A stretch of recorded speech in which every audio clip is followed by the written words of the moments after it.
లే నరసా ఏమి ఇంతలా బీడు గడిపే గెడ్డే గడ్డి తినాలు వేసాను సద్ది తినాలు వేసాను రా మొత్తం మీ బీడు ఇంతలా పడేదా ఇంతలా చేత కాకుంటే ఎవరికైనా గుర్తుకిచ్చుకేసి సుగ్గు పోరా సుగ్గు పోయి బతుకో దాలే ఇట్లానే ఇమ్మడిస్తారు సద్దల నేలలో అక్కడ గుర్తుకేసుకొని బాలాక ఈ నాన్నల నేను మాట కన్నా ఆ పంట ఒక పంట వేసి తిరగలరా ఏం పంట వేస్తే బాగుంటుంది కుటుంబ రేట్ ఉండదంటే దానికి వేయాల అమ్మ సాధిస్తారా పంట ఇప్పుడు వచ్చి చూడమని నాన్న చేయను ఏమి రే పింటోడు అనుకుంటే మరి ఏం పండించోతమ్మ కొత్తిమీర అబ్బా అవురా ఈయనకి 1 లక్ష రూపాయలు వస్తాయనేమో ఈ కుటుంబ బండి ఇచ్చిన దాంట్లోనే రూమ్ కట్టేస్తాను చూడలే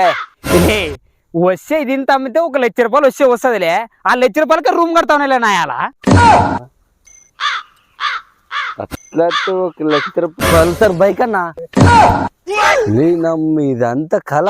ఎట్లయితే ఇంక చేసాక వెళ్ళదో మనకి ఇంక పండించక వెళ్ళదో ఈ సేనం కోసం ఒకటి పల్సర్ బండి ఒక రూమ్ కట్టేసి అయిపోయాలపా